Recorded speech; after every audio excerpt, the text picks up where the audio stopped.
I feel like my work is really like a big collage. If you think about the whole like ways of working that I have, it feels like a big collage of different elements and fragments and references that have to do with home, that have to do with the body, with being a human, with trying to understand how you live and what place means for you.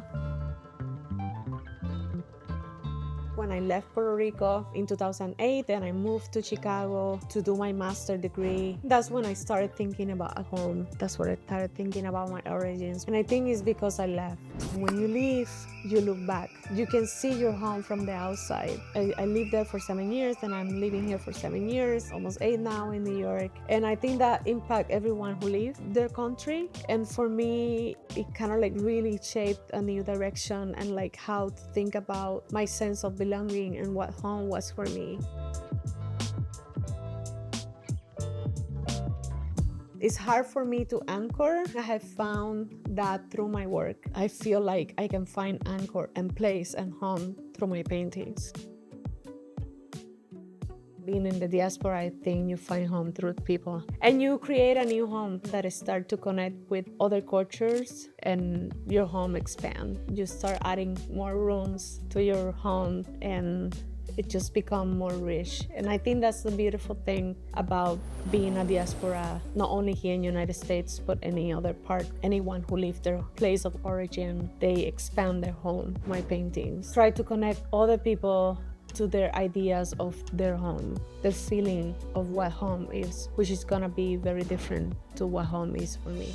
When I was in Puerto Rico, I think like when I was 15 or 14 or something, I went and I got una licencia artesano, which is like a license that they approve you because you use like natural or folk things from Puerto Rico.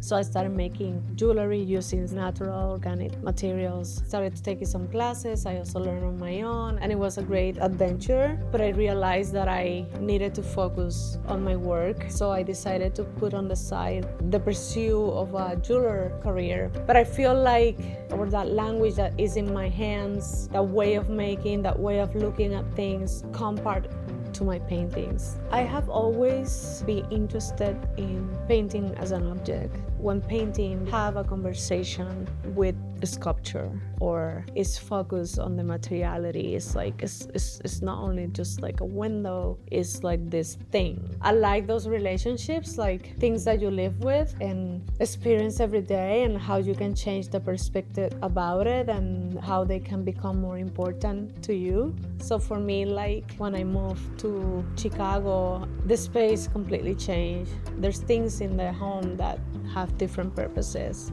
Like for example, a radiator, which we don't need that in Puerto Rico. The first time that radiator turned on, I completely freaked out. It started sounding so loud and I was like, oh my God, this thing is gonna explode. I run down to the lobby. Oh my God, something's wrong in my apartment. This metal thing, like couldn't even remember what the name of that was. And he started laughing. He's like, no, it's that we just turned on the heaters today. That's just how it sounds. That's how it works. And I was like, what? That's crazy. So then I added that to my work. I made many pieces that relate to radiators. And it also feels like a piece of jewelry in the space. Sometimes ugly, sometimes beautiful. But I try to embrace it in the works. And if I think about it conceptually, I feel like that is a life experience when sometimes you are like moving a lot and you have to push yourself to environments that quite doesn't feel like you fit it in, but you find a way to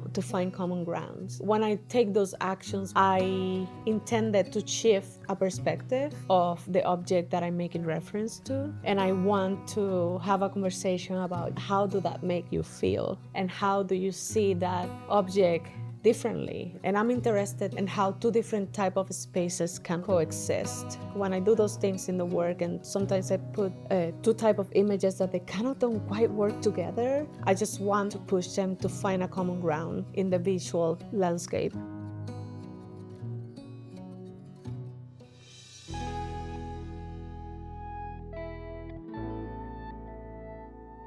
These projects that have happened in the past months, kind of we can say everything started in New York. Arden Chairman, that is the curator of contemporary art at the Norton. We work together at the Hunter East Harlem Gallery. First, I was working at the Center for the Puerto Rican Studies at the Library and Archives, which is next to the Hunter East Harlem Gallery. So Arden called me and asked me if I would like to propose a video for the Times Square Art Alliance for the project of Midnight Moment. And I was like very flattered, but at the same time, like I make paintings. I don't make video. But she thought, I think you can do it. I think you can create something inspired by your work. I had some help from Dan Schofield, a multimedia artist that helped me to bring together the stop motion video.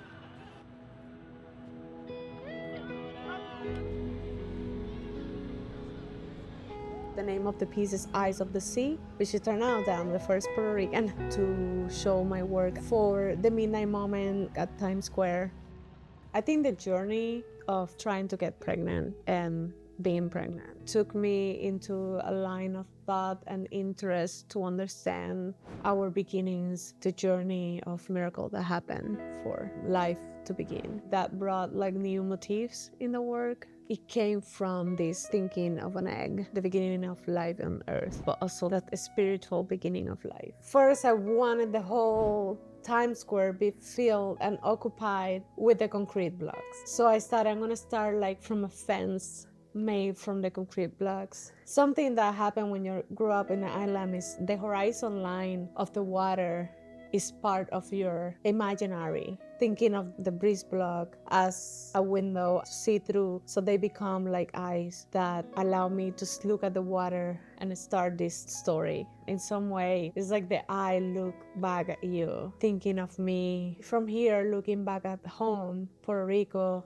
El Caribe, the ocean, and the opportunity for Puerto Rico look back at me. It's very fantasy, it's very playful. This collaboration opened up the opportunity for the invitation of the Norton to be an artist in residence, which it turned out that I'm the first Puerto Rican to be exhibited a solo show at the Norton, which is like complete honor. I love to open doors, and I hope this also open doors for others.